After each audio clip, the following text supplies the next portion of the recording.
الرحمن الرحيم يا أيها الذين آمنوا اتقوا الله حق تقاته ولا تموتن إلا وأنتم مسلمون صدق الله العظيم وصدق رسوله النبي الكريم ونحن على ذلك من الشاهدين والشاكرين والذاكرين والحمد لله رب العالمين। সম্মানিত উপস্থিতি, আপনারা সকলে কেমন আছেন? আলহামদুলিল্লাহ। মহান রবের প্রতি আমাদের, যিনি আমাদেরকে কণ্ঠ দান করলেন, কথা বলার মতো জবান দান করলেন, সেই মহান রব্বে কারিমের নাম, তার ধ্বনি, তার তাকবীর আমাদের উচ্চকণ্ঠে অবশ্যই বলতে হবে, অস্বীকার করার কোনো অপশন নাই।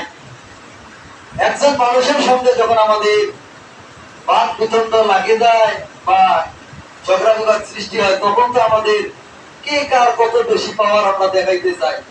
চিল্লা চিল্লিতে ওর থেকে আমার গলার বয়স বেশি হবে এবং ও যেটা বলে আমি ওর থেকে কিছু বেশি বলে ওকে হারিয়ে দেব।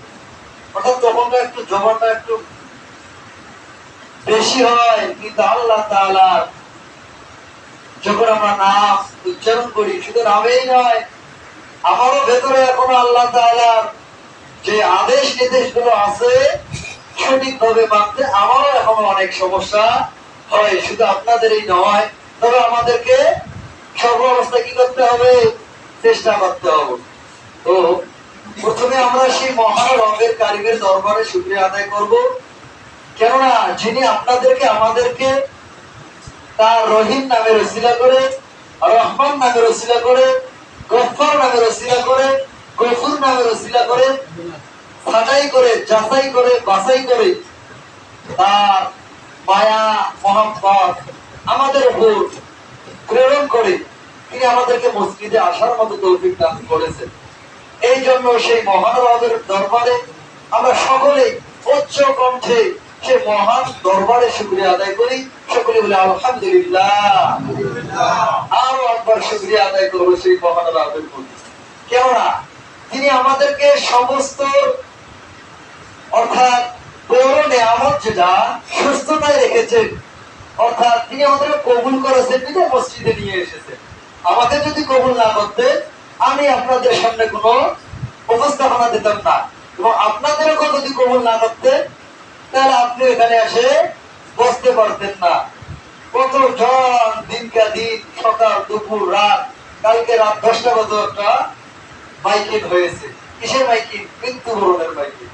আল্লাহ তাআলা দয়া করেছেন, মায়া করেছেন বিদায় আমাকেও আপনাদের সামনে নিয়ে এসেছেন এবং আমার সামনে আপনাদেরকেও নিয়ে এসেছেন। বলা যায় না সামনের জুমায় আমিও না থাকতে পারি, আপনাদের এখানে একজন নাও থাকতে পারে। ঠিক কি ঠিক না? ঠিক। তবে এতটুকু ভয় যদি কারো ভিতরে ঢোকে, তো আমার মনে হয় না সে লোকটা খারাপ কাজ করে। যেটা বুঝাইলাম ঠিক বললেন, যদি এতটুকু যদি জ্ঞান বুদ্ধিটা ঢোকে মাথার ভেতরে, তো কেউ 5 ওয়াক্ত নামাজ ছাড়বে না, বিশ্বাস। তো আজকের আলোচনার বিষয় এলেম শিক্ষা ও সাক্ষরতার বিষয়। সেদিকে আমি তো 5-10 মিনিট সময় নেব।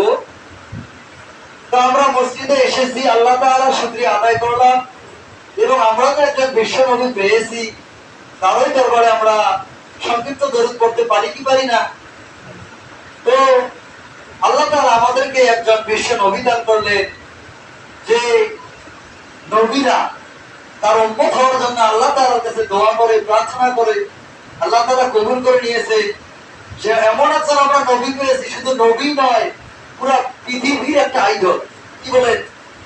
শুধু তিনি নবী নয়, বিশ্ব নবী হিসেবে আমাদের মধ্যে তিনি এসেছেন এবং তিনি আল্লাহ তাআলা যে কোরআনের মধ্যে যে ব্যাখ্যাগুলো দিয়েছে এবং আল্লাহ রাসূল আমাদের বিশ্ব নবী তা বাস্তবায়ন করিয়ে দেখিয়েছেন।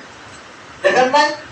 অবিশ্বাস করার মতো কোনো অপশন নাই, বাস্তবায়ন করিয়ে দেখিয়েছেন এবং তার সাহাবায়ে কেরাম, তাবে তাবেঈন, অর্থাৎ যে আলেমরা আসবে প্রেক্ষাপটে, সিচুয়েশন অনুযায়ী, অর্থাৎ চেঞ্জ হবে আস্তে আস্তে।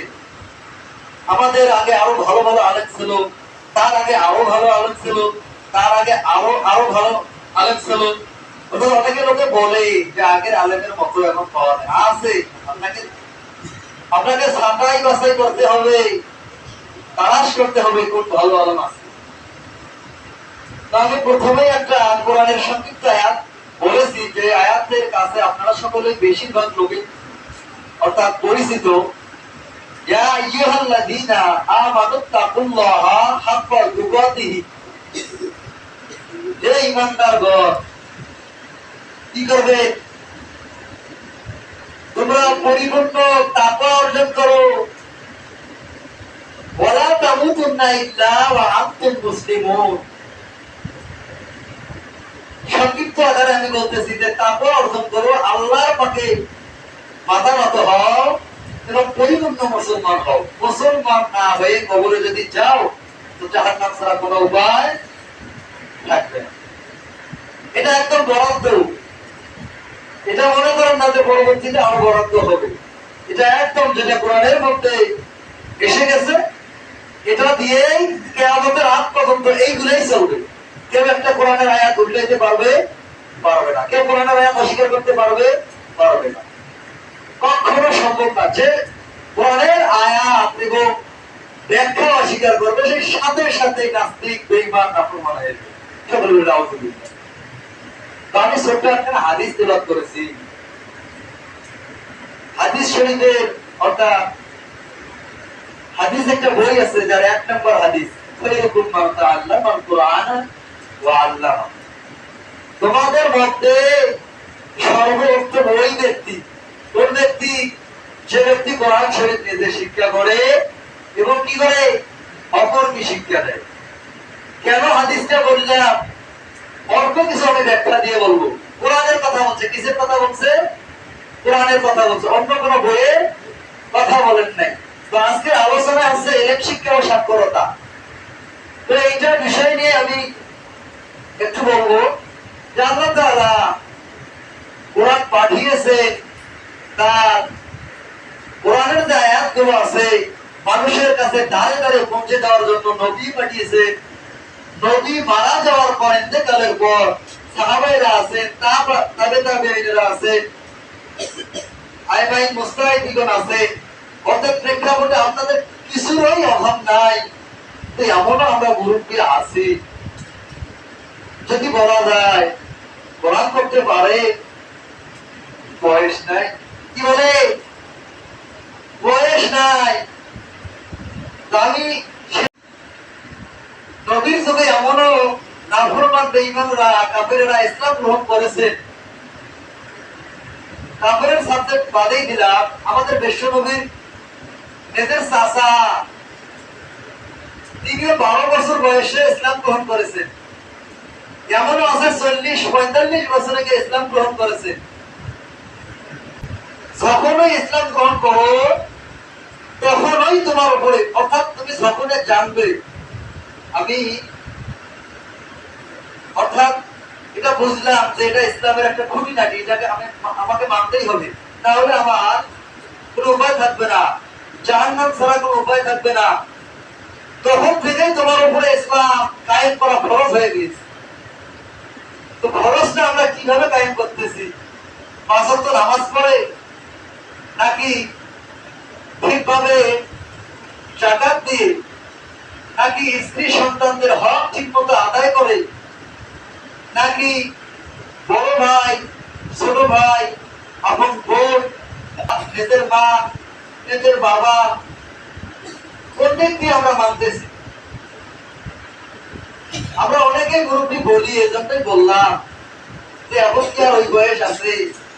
কোন রকম করে কটা দিন পার করে জায়গা মতো চলে যায়। কি বলে? আসলে সেটা কি ঠিক হবে? কোন রকম যদি বাঁচার চিন্তা ভাবনা করেন, ওই 60-65 বছর কোন রকম বাঁচতে পারবে, কিন্তু জায়গা মতো যায় কোন রকমের কি করবে? আফসোস করবে। বাংলা, ইংরেজি, গণিত আমি বলতেছি না যে ওইগুলো পড়েন না, পড়বেন, আমিও বলি। ওইগুলো সারা দুনিয়া চলা যায়, যাবে না? বাংলা, ইংরেজি, গণিত ছাড়া চলা যায় না। এখানে এমনও বাবা মায়ের সন্তান আছে যে বাবার নামটাও ঠিক বাংলাদেশে বাংলায় ব্যাখ্যা দেবেন, বাংলায় মুসলিমদেরকে অর্থাৎ ইসলামের জন্য দাওয়াত দেবেন। আমাদের বড় বড় আমাদের বাংলাদেশের অনেক বড় বড় আলেমরা আছে, যারা অন্য অন্য রাষ্ট্রে গিয়ে যার যে রাষ্ট্রের ভাষা সেইভাবেই উপস্থাপন করে লক্ষ লক্ষ হিন্দু খ্রিস্টানদেরকে মুসলিম বানিয়ে নিয়ে আসতেছে। এই জন্যই শুধু বাংলাই নয়, আরবিরও গুরুত্ব একটু দিতে হবে। সন্তান পৃথিবীতে ভূমিষ্ঠ হওয়ার পর প্রথম শিক্ষা শিখবে ইসলাম, প্রথম শিক্ষা শিখবে কোরআনের ব্যাখ্যা, সূরা ফাতিহা। সূরা ফাতিহার অর্থ কি, নামাজ পড়তে যেটা লাগে, যখন আপনি এগুলো শিখাইবেন, নামাজে দাঁড়াইবেন, আল্লাহ তাআলা আপনার ছেলে সন্তানদেরকে কবুল করে অটোমেটিকলি দেখবেন আপনার বাচ্চারা সাইডে দাঁড়িয়ে সেও আপনার মতো গ্রহণ করতেছে। এখানে আমি বাচ্চা কম দেখি, আমি কেন জানি না এখানে বাচ্চা নেই। 4 বছরের বাচ্চা সাথে নিয়ে আসবেন। আমি লক্ষ্য করতেছি অনেক কয়েক জুম্মা থেকে বাচ্চারা আসে না। আসলে বাচ্চাদেরকে নিয়ে আসতে হবে। অন্যান্য মসজিদে দেখি যে যুবক ভাইরা এনারা মোবাইলে দেখে হয়তো যে 40 দিন এরকম বাচ্চারা নামাজ পড়তেছে, তাদের 40 দিন এক ওয়াক্ত নামাজ ফেল করে না, তাদের পরবর্তীতে যে সাইকেল দেওয়া হচ্ছে নাকি বলেন যুবক ভাইদেরা দেখে। ছোট বাচ্চাদেরকে আবার মসজিদে আসার একটা চকলেট দেয়। কি দেয়? চকলেট দেয়। কেন দেয়? আচ্ছা আপনারা আমি যে আসি, আমরা যে সবাই একসাথে, সবাই যদি এখানে মৃত্যুবরণ করি, পরের জন্য কে আসবে? নামাজ তো পড়তে আসতে হবে, আসতে হবে না? দায়িত্ব কে পালন করবে?